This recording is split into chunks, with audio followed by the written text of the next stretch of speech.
Lal Qila blast के 12 घंटे बाद क्या बोली पुलिस? तेज धमाके में 8 लोगों की हुई मौत, कई गाड़ियां राख, आतंकी साजिश या कुछ और? As of now, I can only tell you that an FIR has been registered under UAPA Explosives Act and Bharatiya Nyaya Sanhita.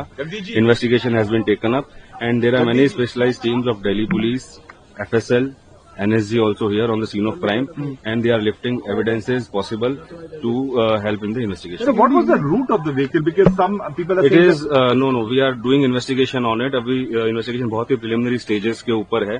Anything, any comment on that will be too premature. And अभी जब तक coherent पूरी चीजें sequence of events क्या है, सब कुछ link नहीं होता, तब तक कुछ भी कहा जाना मुश्किल है. have you identified the driver of the vehicle who was seen in the It is still ongoing. It is the investigation is has the undergoing. body been identified? That body? The investigation is undergoing. There are many bodies there, and postmortems are also getting conducted at LNJP.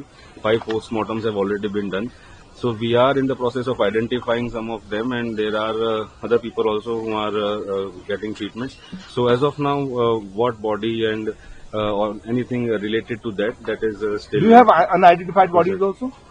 Yes, there are one or two bodies, but yes, we have already identified 6 bodies. They have been postmortem has been done of 5. So you're confirming there are 2 bodies which are identified. Have any family members come and? No, that is that is also preliminary because there are body parts also. So that has to be joined, and that has to be logically connected. हमारे साथ DCP north हैं राजा भाटिया, उनसे बात कर लेते हैं. एक minute सारे लोग एक साथ कर लो. मेरे को अभी इन्वेस्टिगेशन पे फोकस करना है, मैं बता देता हूँ. ओके, व्हाट आई कैन अभी सर, आज ये जो कल ब्लास्ट हुआ है इसके बारे में बताइए. क्या एफआईआर दर्ज हो गई? अभी एफआईआर दर्ज हो चुकी है कोतवाली पुलिस स्टेशन के अंदर. इसमें यूएपीए एक्सप्लोजिव्स एक्ट और भारतीय न्याय संहिता की धाराओं के अंतर्गत ये मुकदमा दर्ज कर लिया गया है. इसकी जांच बहुत ही तीव्र गति से आगे बढ़ रही है. इसमें सीन ऑफ क्राइम के ऊपर आप लोग देख सकते हैं एफएसएल की टीम है, दिल्ली पुलिस की टीम है, एनएसजी की टीम्स भी हैं जो यहाँ पे सीन ऑफ क्राइम को एग्जामिन कर रही हैं और उसकी ग्रिड सर्च कर रहे हैं. उसके बाहर भी देख रहे हैं कि कहीं कोई एविडेंसेस, कुछ पार्ट्स, कुछ ट्रेसेस मिल रहे हैं, उनको वो लोग लिफ्ट कर रहे हैं.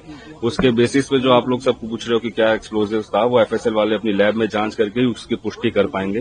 तो अभी इसके अलावा और कोई भी फैक्ट जो है वो बहुत ही प्रीमेच्योर है उसके बारे में बताना. Investigation is ongoing. There are many agencies of Delhi police and other agencies are working on it, and all of that has to be collated to come to a logical conclusion, and that will take time, and in due course we will update you. Car के owner की कुछ we will update you in due course.